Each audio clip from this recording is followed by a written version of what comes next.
A gente está em 2024, certo? Muita tecnologia rolando. Os computadores estão melhores do que nunca. Processador estão incríveis. Enfim, muito avanço tecnológico. Isso quer dizer que nós que somos da música eletrônica, nós temos essa vantagem, diversas vantagens, de fazer música dentro do nosso computador e de não ter que utilizar de técnicas ultrapassadas. E eu digo assim que o ultrapassado no mundo do eletrônico é muito rápido, né? O mundo da tecnologia, em um mês as coisas já ficam ultrapassadas. Por exemplo, o método... Qual a diferença deste método para o método top-down mixing? O método top-down mixing, para quem não conhece, ele consiste em você pegar uma música e começar a tratar pelo master. Então você, ao invés de você, por exemplo, dar 6 dB de ganho no agudo em todos os canais, se a música tá faltando brilho, você já dá no master logo, porque isso vai te poupar passos dentro daqueles canais. E chama top-down justamente porque você começa na master, no top, e vem depois para os bus, depois, por último, você vai tratar os canais individuais. Eu já fazia isso nas minhas mix e master, que eu faço para clientes. Eu faço esse serviço já tem mais de 5 anos, desde quando eu morava em São Paulo, em 2018. E eu já fazia assim, desde aquela época. Só que deixa eu primeiro falar de como era feito antes ainda do top-down mixing. Qual é o jeito tradicional de você fazer a mixagem e masterização? Antigamente, as bandas iam lá no estúdio e gravavam. Então, você precisava ter os instrumentistas, né? Que não necessariamente eram os compositores da música, inclusive. Então, tinha um instrumentista que ia lá, por exemplo, gravar um violão. Aí, você precisava ter a execução do músico. Depois você precisava ter a gravação, óbvio. Depois a edição. Depois da edição, a produção da música como um todo. Depois da produção, se exportavam os stems. E dos stems fazia a mix, né? Depois da mix exportada, mandava para o engenheiro de master e ele finalizava não só a master daquela música, mas a master tinha um sentido de fazer uma masterização não só para alcançar um loudness, mas para alcançar uma homogeneidade de um álbum ou de um EP, por exemplo. Então, não fazia muito sentido você masterizar uma única música. Essa coisa do single é uma coisa moderna. Antigamente se fazia álbuns, e aí sim se tinha a masterização de um álbum, para ter homogeneidade daquelas 12, 15 faixas.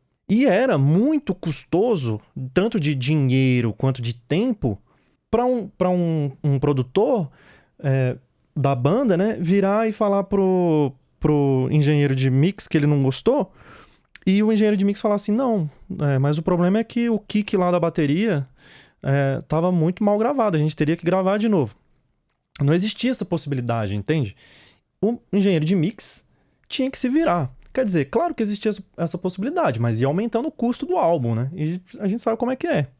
Então, o engenheiro de mix, o engenheiro de master, o produtor, ele sempre teve que ir se virando, entendeu? E desenvolvendo técnicas e também ferramentas para corrigir coisas que foram feitas errado antes, entendeu?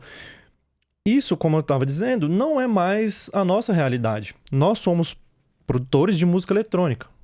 Para começo de conversa, nós estamos produzindo aqui, ó, nos nossos quartos. Muitas vezes em quarto de hotel. Muitas vezes no aeroporto, no avião, enfim. Então, a gente precisa ter essa praticidade. E não só a gente tem essa praticidade, como a gente tem tudo na nossa mão para resolver os problemas da melhor forma possível, que é na origem dos problemas, e não lá no master.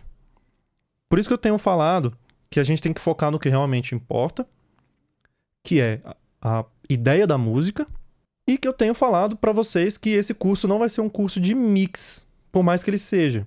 Eu vou ensinar algumas técnicas para vocês de saturação, de compressão, de controle de dinâmica. Esse curso é sobre controle de dinâmica, para que vocês tenham uma track que soe alto e que esteja prontíssima para tocar no clube, para você terminar ela no hotel, por exemplo, e no mesmo dia já ir tocar. E por que eu tenho batido tanto nessa tecla de focar no que realmente importa? Que é para vocês não ficarem perdendo tempo com compressão multibanda, com... Cara, para de fuçar nisso e vai fuçar num plugin criativo num efeito muito doido que vai te dar um som único, tanto para sua música quanto para o seu projeto.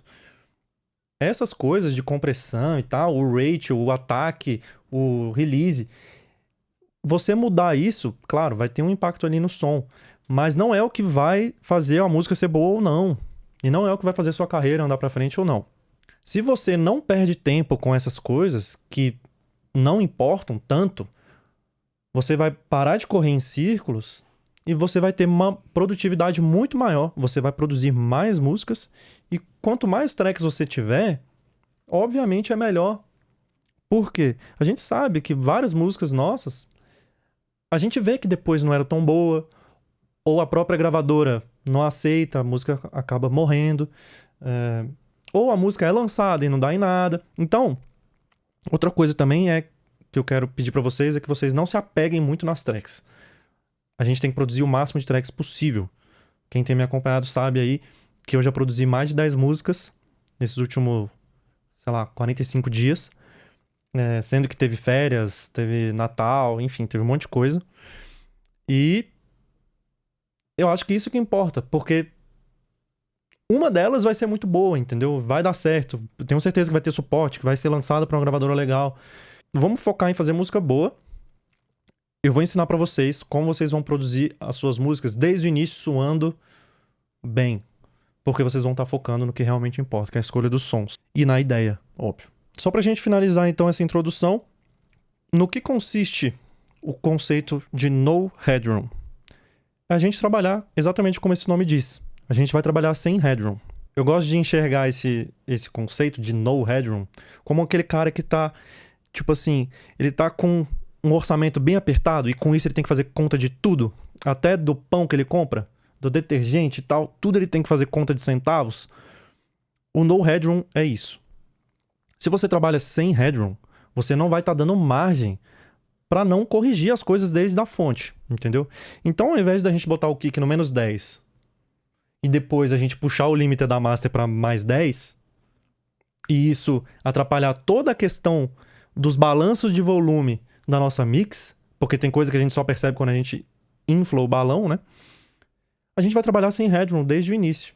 E qualquer pontinho, qualquer coisinha que ficar no vermelho, por exemplo, a gente já vai lá e já vai tratar. E utilizando formas que são as melhores para conseguir loudness, que é através de saturação, clipper, um pouco de compressão também, mas principalmente tratando todos esses canais de forma individual, pouco a pouco, e não deixar somente para o limiter do master fazer um trabalho grotesco de grande. E não interessa se você dividir ele em 2 limiters. 2 limiters só lá no final da cadeia não adianta. Você tem que tratar tudo. Outra coisa, assim que você jogar um som novo no seu projeto, você vai saber se aquele som funciona no contexto da sua música ou não. Porque a música já está soando masterizada. Então, nisso é muito libertador. Você não perde tempo com sons que não funcionam. E você vai muito mais direto ao ponto. Imagina você ter que viver o resto da vida tendo que contactar um engenheiro de mix para abaixar 1 dBzinho num hatch, ou aumentar 1 dBzinho no vocal em tal momento.